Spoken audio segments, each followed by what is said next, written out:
Hey everybody, Zachary Levi here in downtown San Diego at Comic-Con, more specifically at Nerd HQ, which is the epicenter of all things Tomb Raider. The anticipation is building as the team from Crystal Dynamics continues to say that this could be the game of their careers. Today we're going to dig a little bit deeper into the story with some of the key writers and designers who are brave enough to tackle the origin stories of Lara Croft. These are the final hours of Tomb Raider.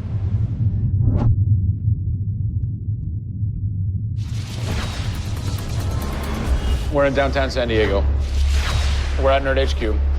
Fans, the public, will get to play the game for the first time ever. Are you nervous? This is the most nervous time of the entire game. This is huge for us. This is the first time we're giving anybody the opportunity to put their hands on the game. It's not finished yet. It's hard to send it out into the world like that. It's a little young, it's a little fresh. When you put it in the public's hands, you're getting a very raw, unfiltered, like, hey, this is what we love and this is what we don't. You'll start to read about it now. You'll start to see it online. You'll start to get people's perspectives. We're making sure that we make it the best thing that we can for the fans, and these are the fans. Why make an origin story? You could just kind of continue with the Lara Croft Tomb Raider saga, but you didn't. Why? We didn't start with the idea of doing an origin story, actually. We started with the idea of doing something fresh. There haven't been very many games that have the opportunity to go back and tell the true origin story. There is very few games like this. In the history of the Tomb Raider franchise, there has not been a female lead writer until now, Rhianna Pratchett. For me, I didn't think of it like we needed a female writer to do that. Rhianna just nailed it. Rhianna Pratchett. Yep. Does it take a woman to know a woman?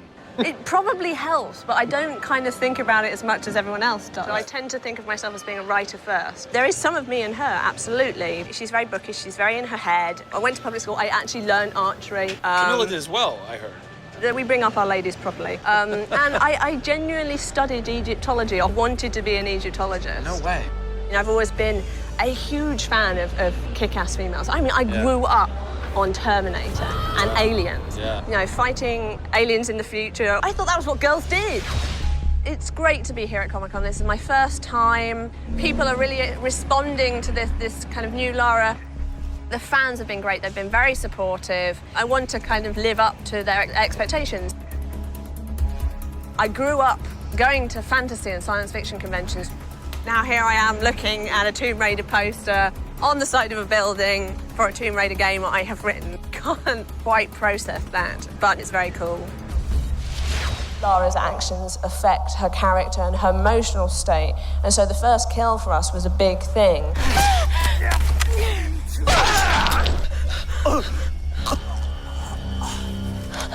It's not comfortable to watch, and it shouldn't be.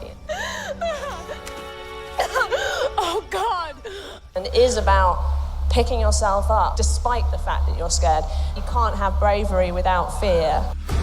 In video games, you're kind of tweaking all the way down to delivery. Yeah. Blessing or curse. Games development can be quite harsh on narrative. You know, you can lose levels or characters. You have to be amazingly flexible. When is the script finally finished? You get insight when you see it through your audience's eyes. Yeah. So once the story gets to a point where we can start sharing with people, where we can start putting it on the screen, then we start to understand, are people getting from it what we want them to get from it? The feedback is that it's really fulfilling our primary goals of delivering a story that introduces people to a Lara Croft, but also just takes them on an amazing adventure.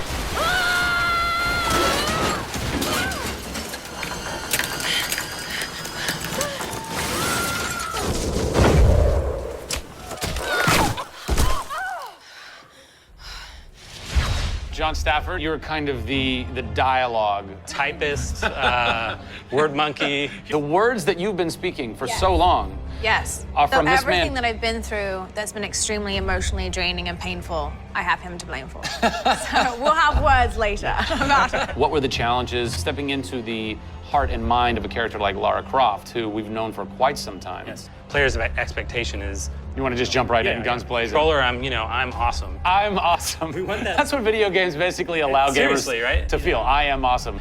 Challenge for me is to show her vulnerable. We're shipwrecked on an island inside the Dragon's Triangle. Still have a very playable game, but also show real emotional character. It's very difficult to do that in game. Please come and get me. You can do this, Lara. When you have really extreme circumstances, you have really extreme emotions. What the hell? It's all about her survival. She's basically willing to do whatever it takes.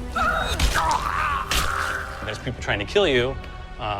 You know, things are really extreme. Listen, I'm gonna get you out of there.